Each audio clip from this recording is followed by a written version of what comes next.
ایک جوان تھا، بڑا خوبصورت تھا، بڑا حسین تھا، بڑا جمیل تھا، روزانہ روزے سے رہتا تھا۔ ابھی وہ بالغ ہی ہوا تھا کہ بالغ ہونے کے بعد سے وہ روزے سے رہتا تھا۔ اس کا کسی دن بھی روزہ ترک نہیں ہوتا تھا، اس لیے کہ اس نے اپنے بزرگوں سے یہ سبق حاصل کیا تھا کہ روزہ نصف طریقت ہے، روزہ نصف عبادت ہے۔ روزہ اللہ سے جتنا جلدی قریب کرتا ہے، اور کوئی عمل میں بہت کم یہ طاقت ہے کہ وہ اتنا جلدی قریب کر سکے، اس لیے کہ ہر عمل کی جزا ثواب ہے، کسی عمل کی جزا جنت ہے، لیکن روزہ وہ ہے جس کے لیے کہا گیا کہ روزہ میرے لیے ہے اور میں خود اس کی جزا ہوں۔ وہ خوبصورت جوان تھا، اس کے حسن کو میں کیا بیان کر سکوں۔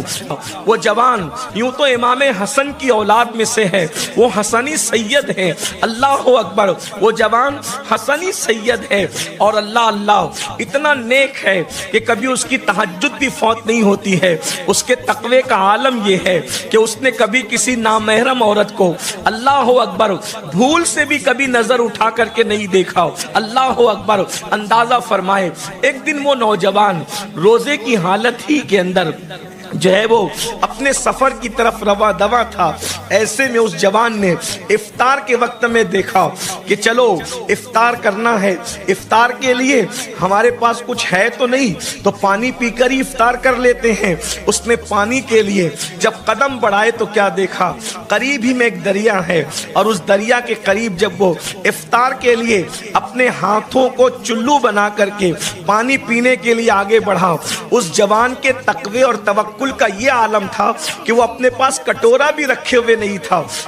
اس نے جیسے ہی ہاتھوں کو چلو بنا کر افطار کے لیے پانی کے لیے ہاتھ بڑھائے، کیا دیکھا اس نے، ایک خوبصورت سا سیب جو ہے، اللہ اکبر، جو ہر بھوکے کو نہیں بلکہ بھرے پیٹ کو بھی دعوت نظارہ دے رہا ہے۔ اللہ اکبر۔ انداز دل ربانہ کے ساتھ وہ موجوں کی دوش پر بہتے ہوئے اپنے منزل کی طرف رواں دواں ہے۔